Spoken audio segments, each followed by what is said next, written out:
आपका rail line वही बनेगा। यहाँ कृष्णा बैठे हुए हैं। कृष्णा सभापति महोदय, मैं महताब साहब इस सदन के सीनियर मेंबर हैं और वो जो कोई भी सजेशन देते हैं वो जेन्युइन सजेशन देते हैं। लालू प्रसाद जी के दौर को देखा है, ममता जी के दौर को देखा है, मल्लिकार्जुन खड़गे जी के दौर को देखा है, तो निश्चित तौर पर उड़ीसा, बिहार, झारखंड नेग्लेक्टेड रहा है क्योंकि इस रेल को चलाता है। यदि इस रेल को आज भी कोई राज्य चलाता है तो वो मेरा राज्य झारखंड चलाता है, जो 40% रेवेन्यू है रेलवे का।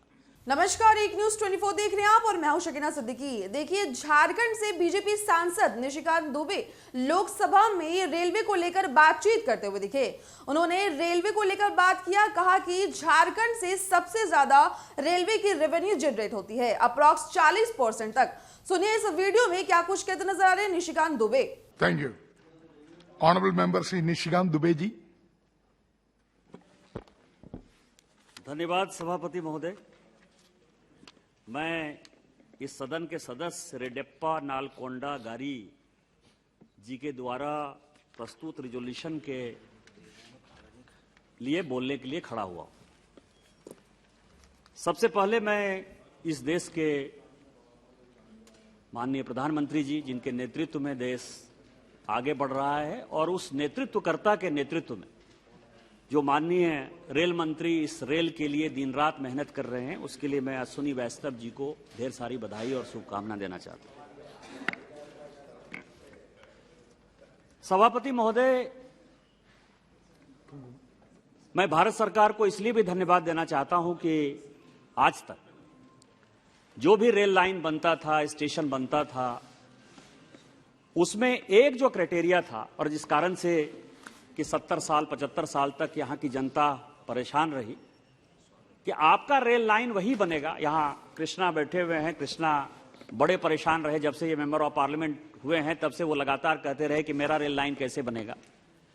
तो रेल लाइन बनाने का जो क्राइटेरिया था वो क्राइटेरिया 2-3 था। एक क्राइटेरिया ये था कि यदि आपका रेल लाइन प्रॉफिट में है, उस रेल लाइन को बनाने से यदि इकोनॉमिक रिटर्न ज्यादा मिलेगा तो बनेगा। दूसरा था कि यदि राज्य सरकार उसमें मदद करना चाहती है, राज्य सरकार फ्री ऑफ लैंड दे दे तो बनेगा, राज्य सरकार उसका आधा खर्चा दे दे तो बनेगा, या जो पीएसयूज हैं या जो प्राइवेट कंपनी है या जो सरकारी कंपनी है जो ट्रांसपोर्टेशन करती है, यदि उसका एक एसपीवी बनाकर वो यदि रेल लाइन बनाए तो शायद रेल लाइन बन जाए।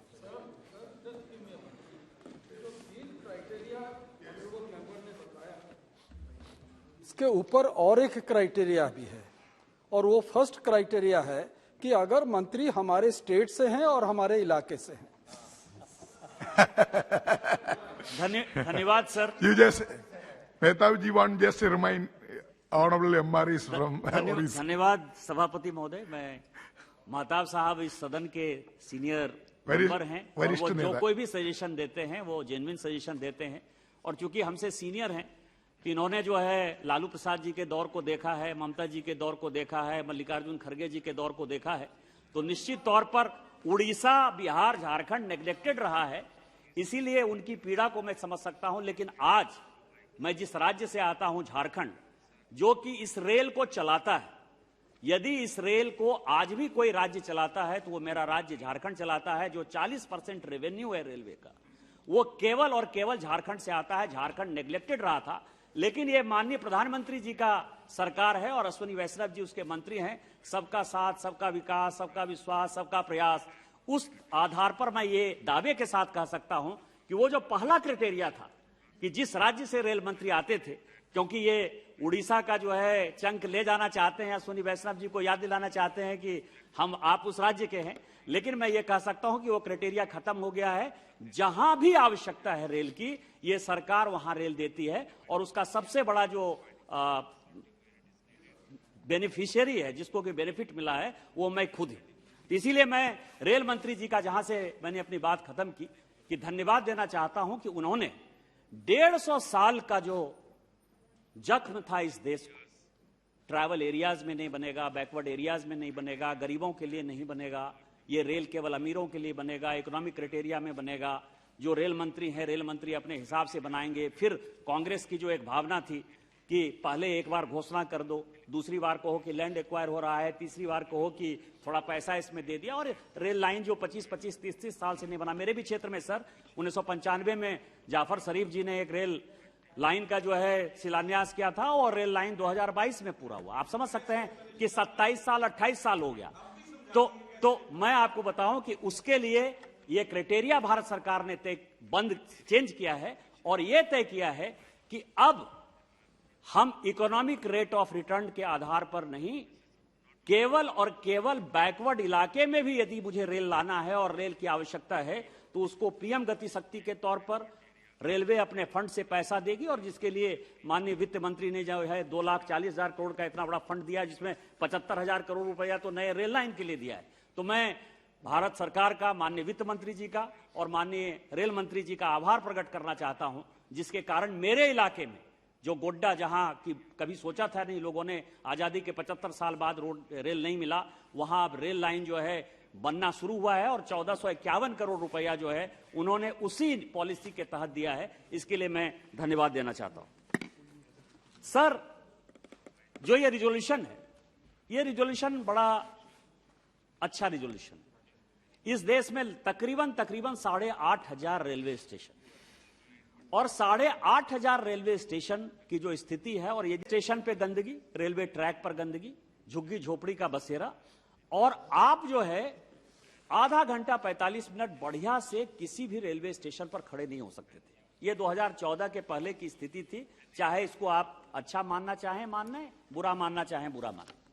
लेकिन जब से मोदी जी की सरकार बनी 2014 में, उन्होंने स्वच्छता के ऊपर सबसे बड़ा ध्यान दिया अपना, कि जो रेलवे ट्रैक है, जो रेल लाइन है, स्टेशन है, उनका जो है डेवलपमेंट होना चाहिए। डेवलपमेंट के पहले साफ सफाई, स्वच्छता होना चाहिए। और आज मैं दावे के साथ कह सकता हूं कि इसकी साफ सफाई, स्वच्छता स्टार्ट हो गई। इसके बाद जो सबसे महत्वपूर्ण है, और यदि देखेंगे दुनिया में जहां भी डेवलपमेंट हुआ, उसमें रेलवे का एक बहुत बड़ा योगदान है। और सबसे बड़ा उदाहरण जो ये रेलवे स्टेशन को मॉडल स्टेशन डेवलप करने के लिए या वर्ल्ड क्लास स्टेशन डेवलप करने के लिए है, वो टोक्यो मॉडल है। सभापति महोदय, टोक्यो स्टेशन को पूरी दुनिया ने एक मॉडल स्टेशन माना, और उसी के आधार पर सारी सरकारें काम करती हैं। लेकिन यदि आप टूरिज्म के देखेंगे, क्योंकि मुझे ये लगता है कि बहुत ज्यादा जो है ये माइंस, मिनरल्स और ये सारी चीजें ना रोजगार देता है, ना लोगों को बढ़ाता है।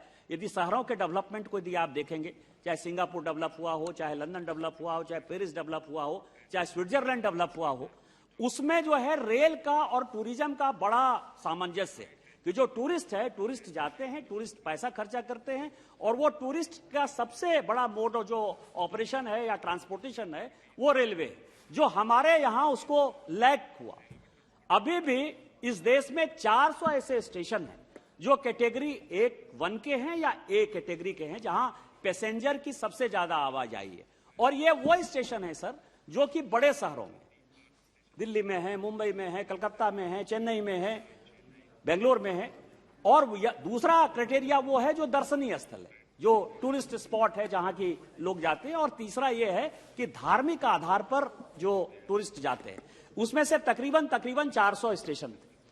और पिछले 8-9 साल से माननीय मोदी जी की सरकार में इवॉल्व हो रहा था कि ईपीसी मोड पर ले जाए, पूरी की पूरी भारत सरकार खर्चा करे, या पीपीपी मोड पर ले जाए, या उसका कोई और क्राइटेरिया हो, कुछ स्टेशन हम बनाए, कुछ स्टेशन दूसरे बनाए। लेकिन मैं पूरा भारत सरकार को और माननीय रेल मंत्री को बधाई और धन्यवाद देना चाहता हूं कि उन्होंने ये तय किया कि हम अपने खर्चे से ही इसको बनाएंगे। और इस खर्चे से बनाने के बाद मुझे लगता है कि पूरे देश का डेवलपमेंट हो जाएगा। केवल सभापति महोदय 5 मिनट में मैं अपनी बातें खत्म करूंगा।